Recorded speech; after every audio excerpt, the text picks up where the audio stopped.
Hello à tous et bienvenue sur un nouvel épisode du podcast Action Réservation, le podcast pour les acteurs du tourisme qui veulent attirer plus de voyageurs. Je suis Yen Bui, j'aide les acteurs du tourisme et plus particulièrement les hébergeurs touristiques à se connecter à leurs futurs voyageurs. Ici, on parle essentiellement de stratégies de contenu pour le web et les réseaux sociaux, mais aussi de partenariats, de stratégies d'influence et de personal branding.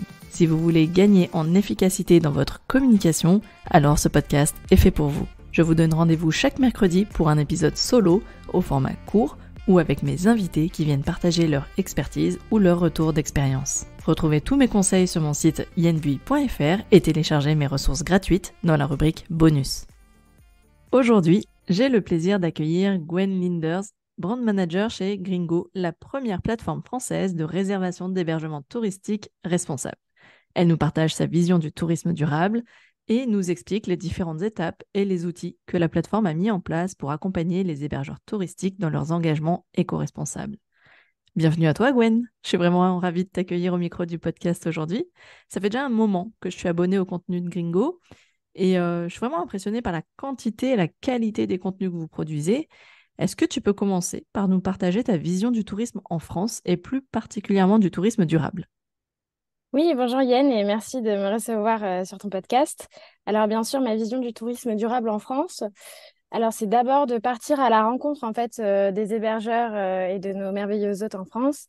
Je pense qu'on a une diversité de paysages en France qu'on n'a nulle part ailleurs. C'est aussi pour ça qu'on est la première destination touristique en France. Et je pense que le fait de partir moins loin, ça va aussi à créer une connexion peut-être plus forte avec les hébergeurs qui, bon, on vit dans le même pays, hein, on a un socle de culture qui est commun. Néanmoins, il y a quand même des différences entre hébergeurs et voyageurs. Je pense qu'on a tous à apprendre à connaître mieux les personnes chez qui on réside, en fait, pour passer un meilleur moment. Et je pense qu'il y a vraiment cette idée de rencontre quand on part en France pour des vacances. Est-ce que tu pourrais nous décrire, j'ai envie de te dire, le profil type d'hébergeur qu'on retrouve sur Gringo?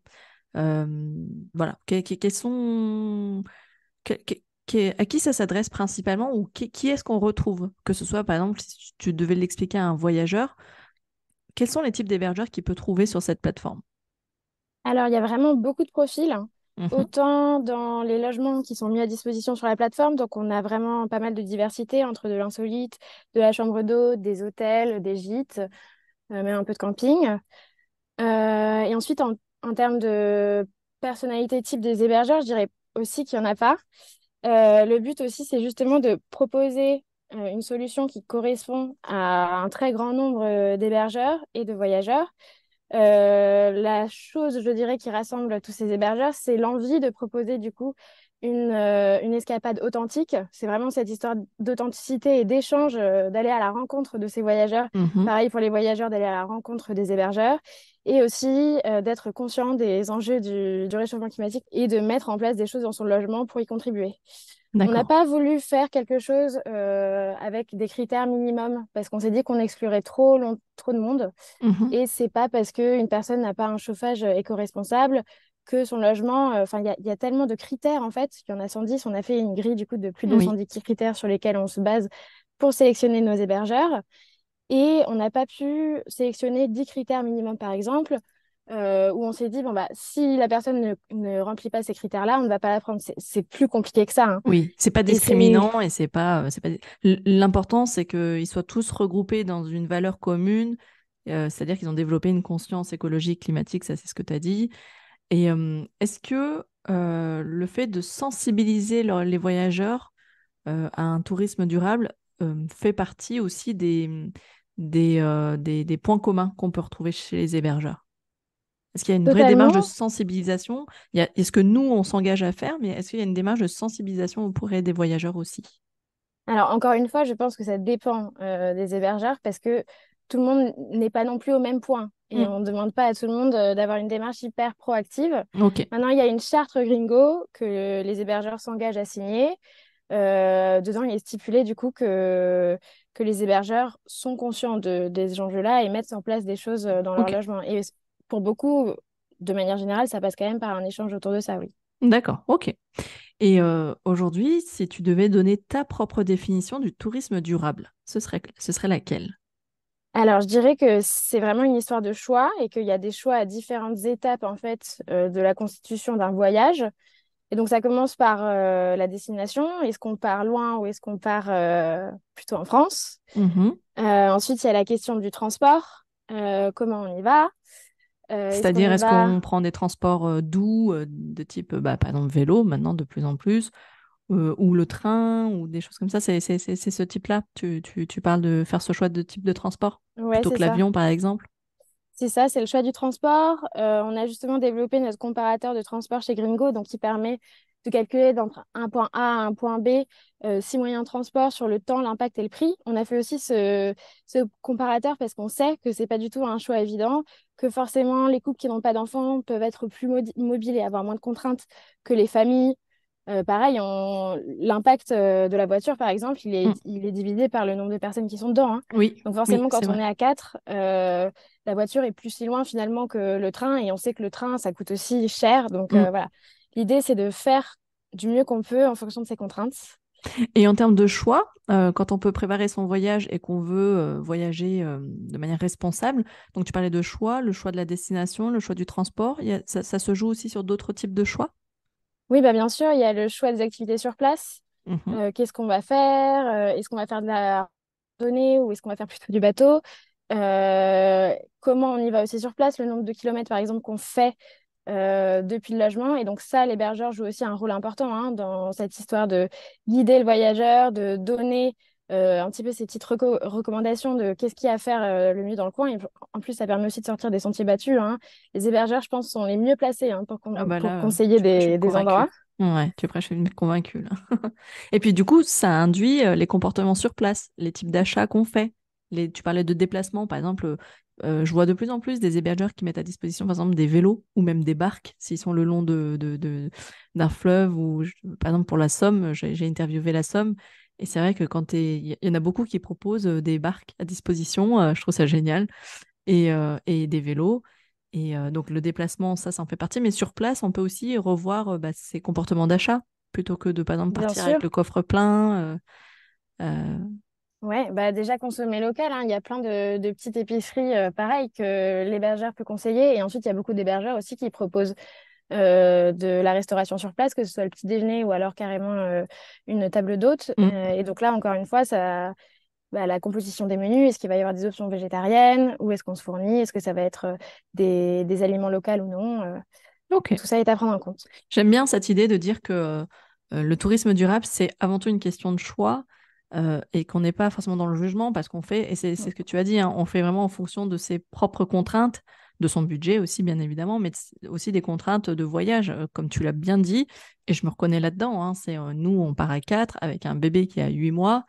Je t'explique pas tout le bordel qui va avec, mais par exemple, quand je vois qu'il y a des hébergeurs qui mettent à disposition tous les équipements nécessaires, bah du coup, tu revois un peu tes contraintes, elles le sont moins. Et ça, déjà, je trouve que c'est facilitant. Donc, l'idée de parler de choix, je trouve que c'est moins. On est plus dans une ouverture d'esprit que finalement d'être dans le culpabilisant. Le message, tu sais, la démarche culpabilisante. Exactement. Et ça, je trouve que c'est pas mal. Est-ce que tu peux nous parler un peu plus en détail de la plateforme Gringo? Concrètement, donc, on a compris que c'était une plateforme de réservation d'hébergement touristique, l'alternative française, comme vous le dites bien, aux acteurs majeurs du secteur, pour ne pas les citer, bon, Airbnb, Booking, hein, principalement. Sur quoi vous vous différenciez exactement? Alors, on se différencie par plusieurs éléments. La première chose, c'est qu'on va venir sélectionner en fait les hébergements qui nous rejoignent. Donc pour ça, en fait, ils vont remplir un questionnaire.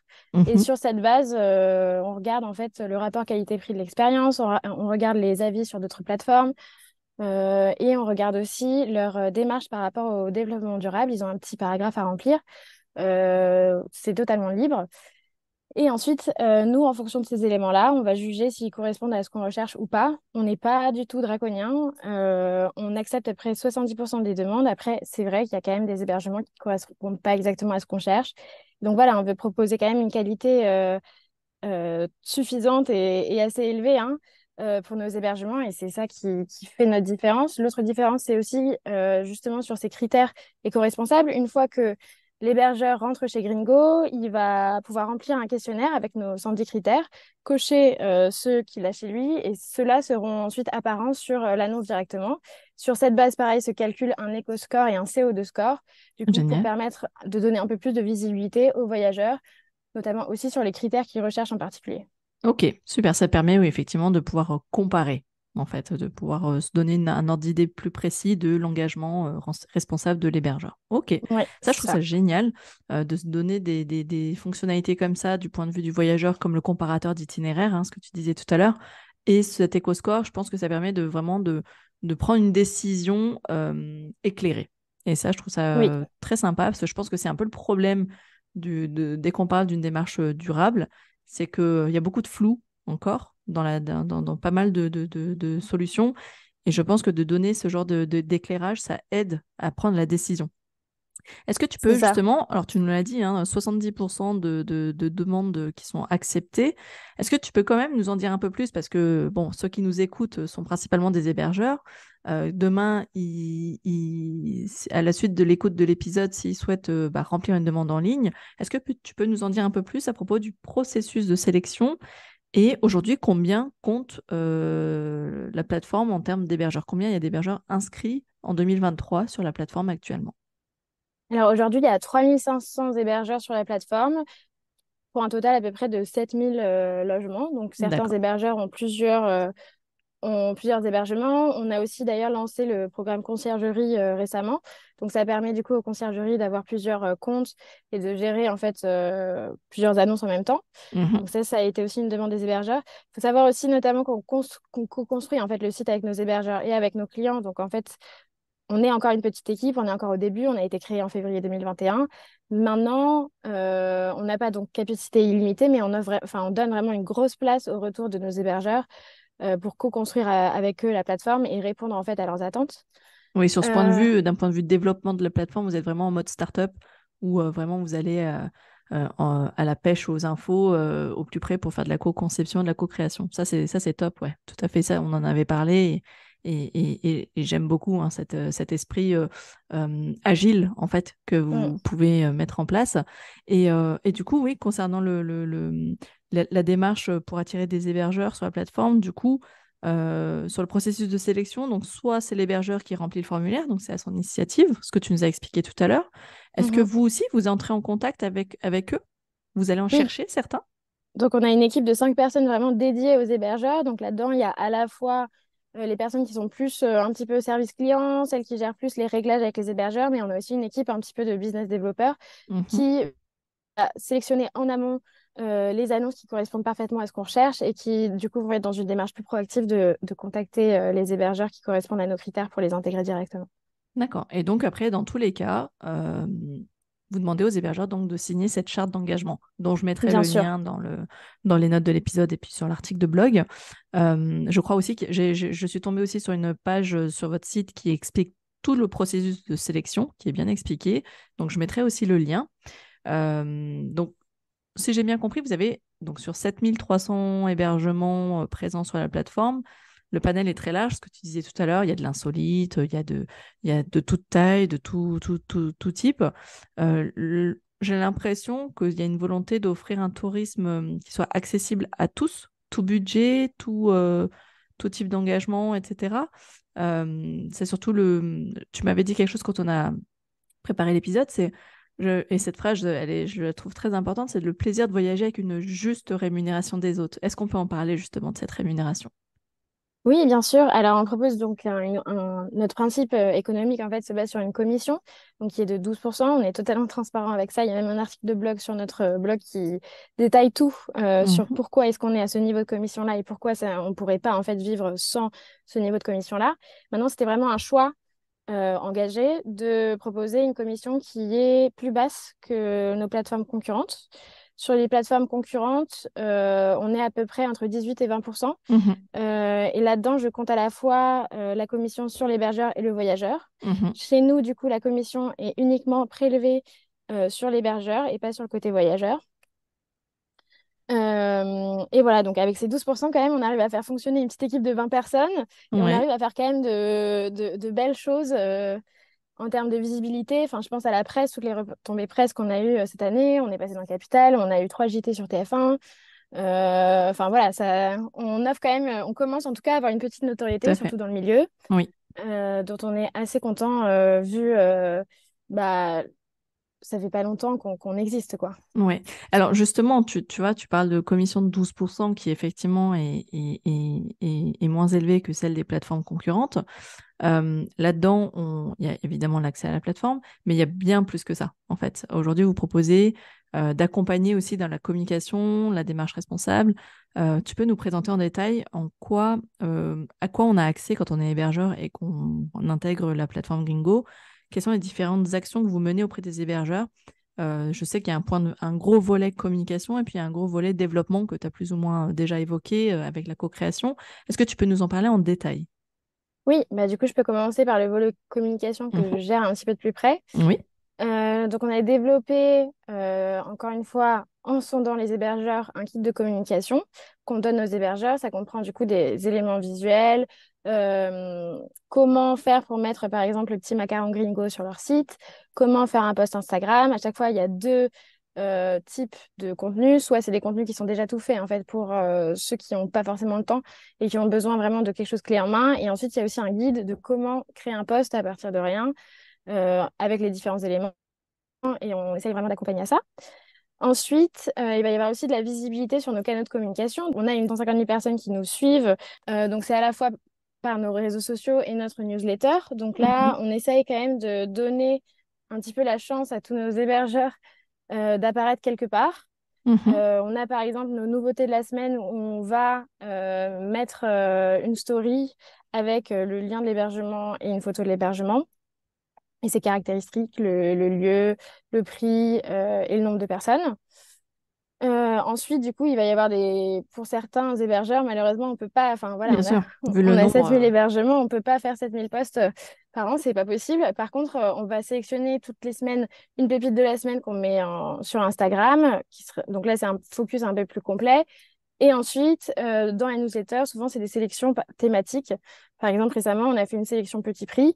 Mhm. On a déjà fait des sélections Cabane dans les arbres. Enfin, voilà. Et donc là, il y a plusieurs hébergeurs en même temps qui sont vraiment mis en avant. Et on a donc 50 000 personnes qui sont abonnées à nos newsletters. Donc, ça fait quand même une petite visibilité pour Oui, nos hébergeurs. oui. Voilà, sur le volet plutôt développement de Gringo, comme je le disais avant, on a du coup un groupe Facebook dédié aux hébergeurs où en fait on essaye vraiment de créer une communauté, que ce soit une communauté de voyageurs, mais aussi une communauté d'hébergeurs, Mhm. que les hébergeurs Gringo aient vraiment quelque chose en commun et puissent échanger, se poser les questions. Et c'est le cas, hein. Du coup, sur notre groupe hébergeur, là, je crois qu'il y a à peu près 800 hébergeurs qui sont présents et qui échangent, qui se posent des questions.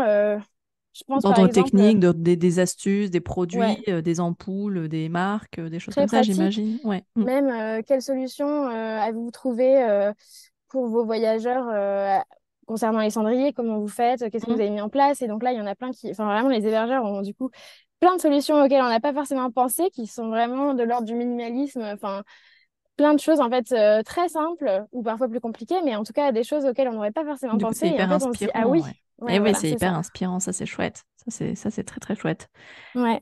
Et du coup, vous sondez aussi, donc à la fois les voyageurs, mais à la fois les hébergeurs, pour mieux les accompagner aussi, pour rendre l'expérience utilisateur aussi plus simple, plus fluide, que ce soit pour l'un comme pour l'autre, pour que la plateforme soit la plus intuitive possible. Tu as parlé du comparateur de transport. Est-ce que vous avez d'autres, on va y venir après, mais il y a un gros volet qu'on va aborder juste après. Juste pour terminer sur cette partie-là, juste pour rappel, hein, donc la partie volet communication, donc 150 000 abonnés, tout cumulé, toutes plateformes confondues. Juste pour donner un ordre d'idée, Instagram, c'est 75 000 abonnés aujourd'hui. LinkedIn, 15 000 à peu près, et Facebook, 10 000. La newsletter, tu l'as mentionné, c'est 50 000. La newsletter qui est hebdomadaire, il me semble. Non, mensuel. Mensuelle, d'accord, ok. Parce que je l'ai vu passer il y a pas longtemps, je me suis dit, tiens, j'avais l'impression de l'avoir vu il y a peu de temps. Ok. Et puis, tu m'avais parlé aussi d'une nouveauté qui sort, c'est les stories du vendredi avec un peu les bons plans des hébergeurs qu'il ne faut pas manquer. Ça, c'est Oui, quelque chose que ça, vous venez tout juste de mettre en place, hein, je crois. Oui, c'est ça. Bah, pareil, c'était suite à de nombreuses demandes des hébergeurs.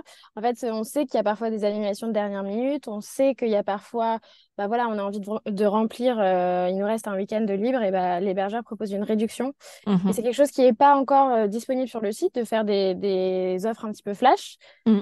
Et du coup, en attendant que ça le soit disponible sur le site, on a développé du coup nos stories du vendredi, ou quand un hébergeur nous fait part du coup d'une promo, ou quand on a plusieurs, bah, on va les mettre à ce moment-là dans notre story Instagram, pour que nos voyageurs puissent le voir s'ils ont l'opportunité d'y aller, et pourquoi pas. D'accord. Alors pour terminer sur un gros volet qui, pour moi, j'ai trouvé ça vraiment super et c'est ce qui m'a aussi incité hein, à te contacter, c'est que les hébergeurs, c'était une demande de leur part, hein, tu m'as expliqué, euh, peuvent être accompagnés dans la transition écologique de leur établissement. C'est-à-dire que vous avez traduit une demande de leur part par un lancement d'une formation qui s'appelle l'opération de transition. Est-ce que tu peux nous en dire un mot de cette formation? Qu'est-ce qu'elle comprend? Comment elle a été testée, etc. Comment on peut y accéder? Enfin voilà, qu'est-ce que tu peux nous en dire? Oui, alors c'est Romane, notre responsable développement durable, qui a conçu de A à Z en fait la formation. Ça part en effet d'un vrai besoin des hébergeurs.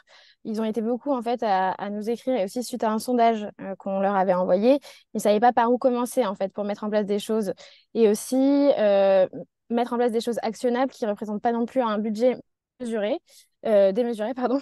Mhm. Et donc, Roman a développé cette formation-là autour de 10 modules. Donc, il va y avoir l'énergie, la biodiversité, l'alimentation, etc. Et ce qui est intéressant, c'est que c'est vraiment des choses actionnables. Dans chaque thématique et sur chaque action, il va y avoir le budget que ça représente, et aussi la rentabilité de l'action. Ah, super. Est-ce que ça contribue vraiment plus pour le développement durable ou non? Et avec quel budget? L'idée, encore une fois, c'est qu'il y en ait pour tous, et que Mhm. tout le monde puisse mener des actions en fonction de ses contraintes.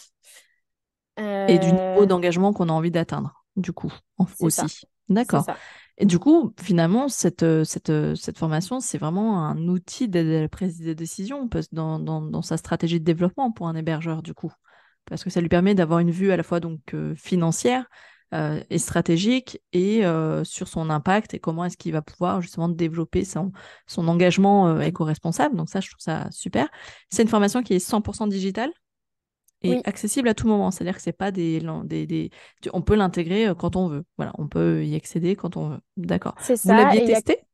Vous l'avez fait tester par des Oui, hébergeurs? on l'a testé par une quinzaine d'hébergeurs qui nous ont fait ces retours, et pareil, qu'on a intégré, qu'on a construit ensemble. Mhm. Et il y a aussi deux rendez-vous avec Romane, du coup, pour les hébergeurs, en fait, un rendez-vous un petit peu de début, savoir où est-ce qu'on en est, pour vraiment accompagner aussi cette démarche, qui n'est pas juste un outil digital, qu'on soit quand même là, Ok. Il derrière, y a si quand même besoin. un lien humain Oui, avec quelqu'un. D'accord. Il y avait un chiffre qui m'a parlé quand on a préparé l'épisode. C'est que tu m'as dit que ou que j'ai vu sur votre site, 40% des voyageurs sont prêts à payer plus cher pour un hébergement éco-responsable. Du coup, bah ça incite à se dire, tiens, et si je commençais à prendre des décisions éclairées pour justement atteindre le palier supérieur, quoi, dans ma démarche, et d'où la formation. Ça, je trouve ça vraiment sympa. Pour bénéficier de cette formation, comment on peut procéder? Comment est-ce qu'on passe en direct? Est-ce qu'on passe par des intermédiaires, des offices de tourisme par exemple? Comment est-ce que on peut accéder aujourd'hui en tant qu'hébergeur à cette formation Opération Transition? alors il y a deux chemins. Le chemin principal, c'est directement sur notre site. On a une page dédiée Opération Transition, où du coup, pour les hébergeurs, on peut prendre directement un rendez-vous avec Romane pour en discuter et pour prendre la formation. Maintenant, il y a de plus en plus d'offices de tourisme aussi, qui s'intéressent à ces questions-là, et qui ont justement ce besoin en fait de former leurs hébergeurs à ces enjeux-là. Et donc, on peut aussi se rapprocher des offices de tourisme, des comités régionaux et départementaux, pour voir si éventuellement ils seraient d'accord de prendre en charge le coût de la formation, et pourquoi pas de mutualiser aux hébergeurs du territoire. D'accord. Tu as eu des cas déjà de mise en place comme ça avec un office? Pas, peut-être pas encore. Je sais que je fonctionne de la même manière, hein. C'est-à-dire que tout ce que je propose aux hébergeurs, je souhaite aussi passer par les offices de tourisme pour qu'il y ait cette notion de mutualisation des coûts aussi. J'ai la même démarche, donc c'est pour ça que je te pose la question. Je sais que c'est plus long à mettre en place en général. Euh, je crois savoir aussi que Roman est chargé également d'animer à la demande des ateliers, des conférences auprès justement de ces organismes de type office de tourisme ou comités départementaux, régionaux. C'est possible ça du coup de participer à des ateliers, des conférences. Il suffit d'en faire simplement la demande. C'est ça quand on est office de tourisme. Je te pose la question parce qu'il y a des offices de tourisme qui nous écoutent aussi, hein. Il n'y a pas que des hébergeurs. Oui. Alors oui, totalement. Bah, Romane est formée à plusieurs ateliers, notamment la fresque du climat. Et elle propose du coup d'intervenir vraiment un petit peu en mode conférence ou atelier en fonction. Et donc oui, elle a déjà animé plusieurs ateliers bah, pour des offices de tourisme ou pour d'autres organisations, hein. Au-delà aussi, enfin même pour des entreprises, ça nous arrive d'animer des ateliers par Romane du coup. D'accord. D'ailleurs, à ce propos, tu parlais d'entreprises. Vous avez des marques, des entreprises qui sont partenaires. Je pense par exemple à on parlait tout à l'heure des investissements, des coûts, enfin des coûts à prévoir, quand on veut, par exemple, je dis n'importe quoi, l'éclairage, si on veut, sur la gestion des déchets, etc. Vous avez des partenaires que vous, des prestataires que vous recommandez directement ou Oui, éventuellement avec qui vous avez des deals? alors déjà tout au cours de la formation, il y a pas mal de conseils de prestataires à qui s'adresser. Et ensuite, on a effectivement aussi des partenariats qu'on a conclus avec des entreprises qui ont les mêmes valeurs que nous. Et Mhm. donc, ça va être à la fois pour les hébergeurs et à la fois pour les voyageurs. Pour les hébergeurs, par exemple, je pense à la note touristique où il y a un partenariat, une réduction, je crois, quand on achète la formation. On peut avoir le diagnostic de la note touristique. En fait, il va donner un petit peu comme Comme l'éco-score? le score alimentaire, une note de A à F sur la qualité de l'hébergement pour le réchauffement climatique. Et on a aussi, du coup, plutôt sur le volet voyageur, je pense par exemple à SailCup. Je ne sais pas si tu connais, Moi non. mais c'est en fait du transport pour relier la France et la Corse. Et puis, ils font même des traversées atlantiques, mais en voilier. Parce D'accord. qu'en fait, le ferry est presque aussi polluant que l'avion. D'accord. Et du coup, eux proposent une alternative. Et là, ils sont en train de se développer. Je crois qu'ils ont fait une levée de fonds justement pour aussi proposer des liaisons avec les îles bretonnes. Et l'idée, c'est de proposer, encore une fois, une vraie expérience pour le coup. Ah oui, là, ce serait sympa. Ouais, c'est ça. Alors, c'est un petit peu plus long, mais bon, c'est quand même incroyable l'expérience de vivre une journée sur un bateau pour rejoindre la Corse, En voilier, potentiellement ouais, voir des ça me tente bien, dauphins. moi, tu vois. Ouais, voilà. Petit coucher de soleil. Et donc, on a une réduction pour les clients et la communauté de SailCop, Gringo et inversement. Ok, je note. Je me note de les ajouter dans l'article et dans les notes de cet épisode. Alors du coup, merci, parce que je pense que là, toutes les personnes qui nous écoutent et qui n'avaient pas encore pris le temps de se pencher sur la plateforme Gringo, maintenant, je pense qu'on a toutes les infos en tête. On a compris quel était le taux de commission, quelles étaient les valeurs, quelle était la formation, comment on pouvait aussi faire partie de la plateforme. On n'a juste pas parlé du coup de la formation. Tu peux nous en parler ou pas? Oui, bah, du coup, on en a un petit peu parlé. Donc, la formation, elle se base sur 10 thématiques. L'énergie, la biodiversité, l'alimentation, il y en a pas mal. Et Mhm. donc, l'idée, c'est vraiment de proposer donc, un socle théorique pour que l'hébergeur puisse comprendre, mais quand même d'avoir des éléments vraiment actionnables et concrets sur l'impact, sur tout ce qui est financement. L'objectif, donc, c'est de proposer un outil qui s'adapte à tout le monde et à tous les niveaux d'engagement. Et donc, comme on le disait, bah, il y a une liste aussi de ressources bah, de partenaires à qui ils peuvent s'adresser sur chaque question. Ok, d'accord, très bien. Euh, c'est génial, Donc, en tout cas, tout ce que vous proposez. Et du coup, pour donner un ordre de tarif à nos hébergeurs, pour qu'ils se rendent compte, parce que là, on pourrait se dire, ouais, ça doit coûter extrêmement cher. Est-ce que là-dessus, tu peux nous rassurer? Parce que je sais que les prix, en fait, sont effectivement très abordables. oui, donc la formation, elle est accessible à partir de 200 euros TTC par an. C'est du coup la formule basique, mais qui est franchement très complète. On a accès du coup à toute la formation. Mhm. Les prises de rendez-vous avec Romane, du coup, notre chargée de développement durable. Il y a aussi un kit de communication dédié sur tout ce qui est action pour le développement durable. Et ensuite, il y a une formation un peu plus premium aussi à 500 euros TTC, encore une fois, D'accord. par an. Ok, donc après, j'imagine que c'est lors du premier appel avec Roman que se décide quelle est la formation la plus adaptée. Ok, donc à Oui, partir de et 200 d'ailleurs, euros. j'oublie. Oui, Ouais, il y a aussi un cours d'essai en fait qui est proposé directement sur le oui, c'est site vrai, il y a le cours pour que d'essai les gratuit. hébergeurs voilà, puissent se rendre compte un petit peu de ce Exactement. qu'il en est de cette formation. Oui, tu as raison de le rappeler parce que j'ai mis le lien dans mon article de blog et c'est vrai que c'est bien d'aller tester, en fait, voir si c'est quelque chose qui peut nous correspondre. Oui, tout à fait. Est-ce que, bon là je pense qu'on a fait un bon tour en tout cas de cette formation, ça me tenait à cœur qu'on en parle parce que, bon alors déjà, moi-même je ne jure que par la formation plus que par la prestation, tu vois. Donc j'aime bien inciter les hébergeurs à passer à l'action, mais par eux-mêmes et pour qu'il y ait une maîtrise totale de l'activité, des décisions stratégiques. Et donc la formation pour moi c'est vraiment un super levier. Donc ça, voilà, j'avais vraiment envie qu'on axe sur cette opération de transition. Est-ce que il y a d'autres nouveautés dont tu peux nous parler pour terminer notre échange? Est-ce qu'il y a des nouveautés qui vont arriver d'ici la fin de l'année? Oui, bah justement, la petite dernière nouveauté là, c'est nos coffrets cadeaux Gringo. Donc, ils sont vraiment un cadeau parfait pour Noël. Ouais, Ça permet du coup d'offrir un certain montant sur nos séjours. Donc, on a différents types, encore une fois, de coffrets à différents prix et sur différentes thématiques. Ça peut être de l'insolite, ça peut être nature, ça peut être chambre d'hôte ou bien la standard. Et donc, ça va aussi être un outil un petit peu de sensibilisation parce qu'à l'intérieur, il va y avoir le guide du voyage bas carbone que j'ai ramené d'ailleurs avec moi. ah génial, superbe. C'est Où dommage parce dedans, il y qu'on a un petit peu. on filme pas, mais tiens, je le prendrai en story si tu veux bien, ou tu m'enverras une photo pour que je le partage en story. Ça, c'est chouette. Ouais, avec plaisir. Et Et donc du là, coup, c'est il est déjà prêt un là. guide.